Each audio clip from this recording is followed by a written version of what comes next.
પ્રકૃતિની સાથે જેને પ્રેમ હોય ને એ જ ભગવાનને ભજી શકે.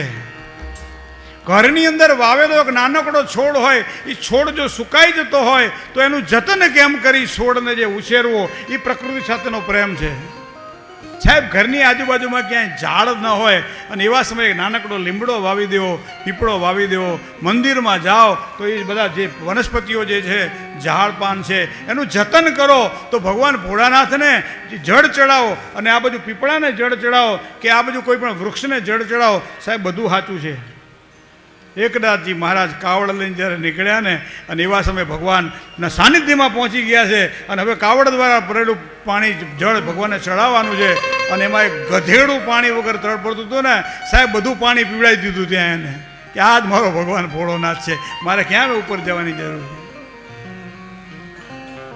ભગવાનનું તમે જો પ્રકૃતિની સાથે જો જીવ્યા હોય તો ભગવાન કૃષ્ણ જીવ્યા છે અને માટે જ મને તમને શીખવાડે છે કે પ્રકૃતિની સાથે જીવતા શીખો, પ્રકૃતિની સાથે જીવતા શીખો. આજકાલ વ્યક્તિ 4 દિવાલોની વચ્ચે સિમેન્ટની કબરોની અંદર બેસી અને પોતાનું ઘર જેને સમજે છે એ ઘરને શાંતિ નથી આપતી. બગીચામાં જાય, બહાર જાય તો એને શાંતિની પ્રાપ્તિ થાય છે. શું કામ? ત્યાં એની વેદનાઓ વીંટાયેલી છે ઘરની અંદર અને પેલું તો ભગવાન કૃષ્ણની સાથે સાનિધ્ય કેળવે. એક સારો ભાઈબંધ હોય અને એક આમ તમે ગમે એવા દુઃખી હોય પણ આમાં ખભે હાથ નાખીને કહી દે હું બેઠો, કોઈ ચિંતા ના કરી, પછી કોઈ ચિંતા થાય તો ભગવાન કૃષ્ણચંદ્ર પ્રકૃતિ પ્રેમી જેને કહી શકાય. પ્રકૃતિની વાત તમે કરો, એની અધર સુધયા એના હોઠ ઉપર જ્યારે વાંસળી આવે ને સાહેબ, ત્યારે ગિરિરાજ પથ્થર જેવો પથ્થર પીગળી જાય. તમે જુઓ તો ખરા, તમે જાઓ વૃંદાવનની અંદર, ગોવર્ધન પર્વત પ્રદક્ષિણા કરો ગોવર્ધનજીની, આમાં લાંબા છે ગોવર્ધનનાથજી. એટલે જેને કહેવાય કે જે જડ છે એ ચેતન બની જાય અને ચેતન છે એ જડ બની જાય. પાણીનો સ્વભાવિક ફરવાનો છે.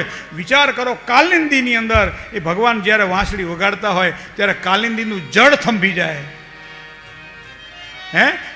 માં યમુના મહારાણી સ્થિર થઈ જાય એની વાંસળી સાંભળવા માટે અને ગોવર્ધન જેવો ગોવર્ધન આમ પીગળી જાય.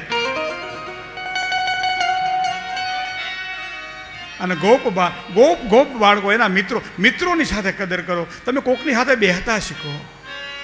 એકલા ના ફરશો, એકલા ના રહેશો, કોકની સાથે બેસો અને એવા વ્યક્તિ સાથે બેસો કે તમે જ્યારે ખોટા હોય ત્યારે તમને સમજાવી શકે કે તું આમાં ખોટો છો. તમે જ્યારે સાચા હોય ત્યારે તમને પ્રોત્સાહન આપે કે નહીં આ બરાબર છે, હું તારી સાથે જો બીજા છે કે નહીં. આવા મિત્રો હેડા કીજીએ અને ઝેડા કુવા કોષ પછાડે પાણી દીએ હૃદયના આણે દોષ.